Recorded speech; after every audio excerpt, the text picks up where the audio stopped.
రమణారావు గారు, అసలు క్యాన్సర్ అంటే ఏంటి? అంటే ప్రతి జబ్బుకి చాలా నిర్వచనాలు ఉన్నాయి. ఇప్పుడు డయాబెటీస్ అంటే మనకి ప్యాంక్రియాసిస్లో ఆ ఇన్సులిన్ అనేటువంటిది జనరేట్ అవ్వకపోతే మనం దాన్ని అనుకుంటాం. బ్లడ్ ప్రెషర్ అంటే మనకి బాడీలో ఉన్నటువంటి కొలెస్ట్రాల్ ఫార్మేషన్ని బ్లడ్ ప్రెషర్ అంటాం.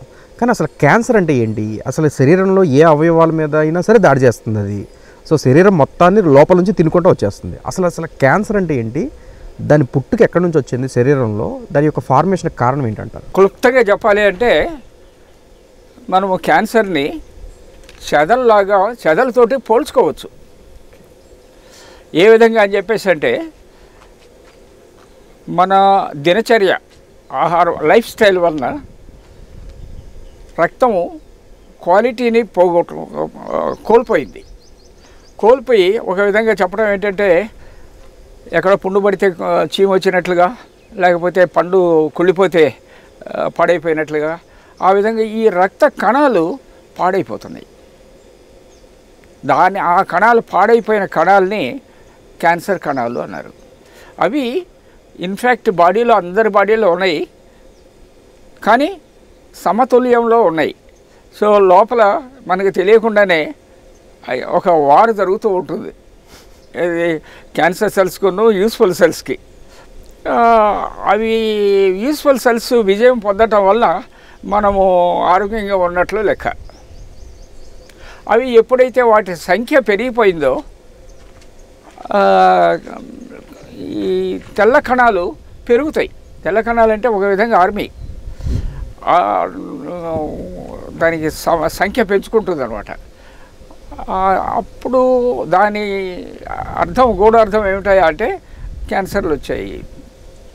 ఆధునిక వైద్య రంగం ఆకాశం ఎత్తున ఎదిగినా కూడా దీనికి క్యూర్ అనే పదాన్ని ప్రూవ్ చేయలేకపోయారు. వేరస్ దీనితోటి ఈ స్టీవియా తోటి కేవలము నీళ్ళల్లో మరగబెట్టి ఆ నీళ్ళే తాగుతూ ఉన్నప్పుడు క్యాన్సర్లు నయమైనాయి.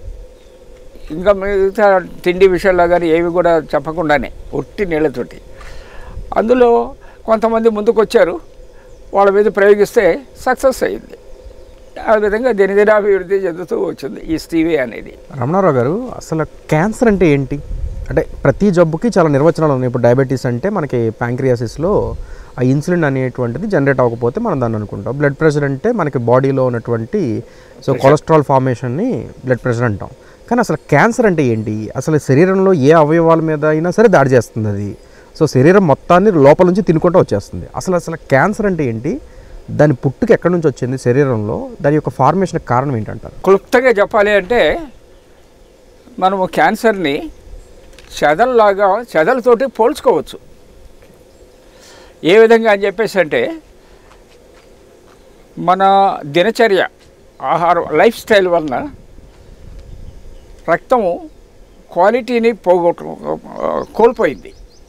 కోల్పోయి ఒక విధంగా చెప్పడం ఏంటంటే ఎక్కడ పుండు పడితే చీమ వచ్చినట్లుగా, లేకపోతే పండు కుళ్ళిపోతే పాడైపోయినట్లుగా, ఆ విధంగా ఈ రక్త కణాలు పాడైపోతున్నాయి. ఆ కణాలు పాడైపోయిన కణాలని క్యాన్సర్ కణాలు అన్నారు.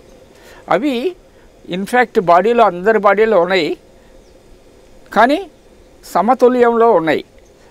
లోపల మనకు తెలియకుండానే ఒక వార్ జరుగుతూ ఉంటుంది. ఇది క్యాన్సర్ సెల్స్కును యూస్ఫుల్ సెల్స్కి. అవి యూస్ఫుల్ సెల్స్ విజయం పొందటం వల్ల మనము ఆరోగ్యంగా ఉన్నట్లు లెక్క. అవి ఎప్పుడైతే వాటి సంఖ్య పెరిగిపోయిందో ఈ తెల్ల కణాలు పెరుగుతాయి. తెల్ల కణాలు అంటే ఒక విధంగా ఆర్మీ,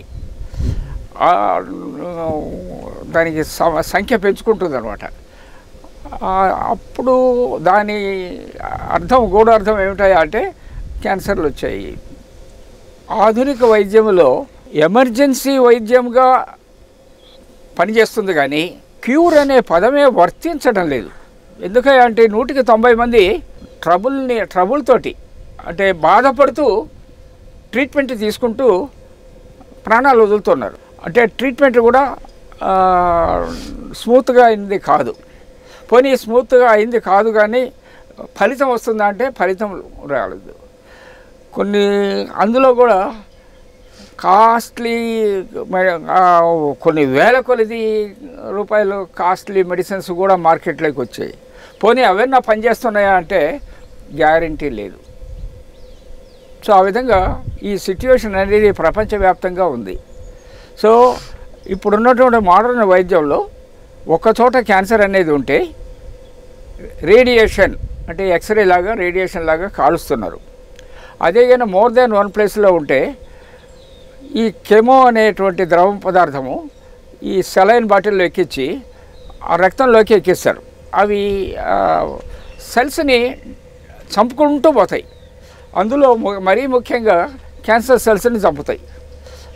కానీ వాటితో పాటు యుద్ధంలో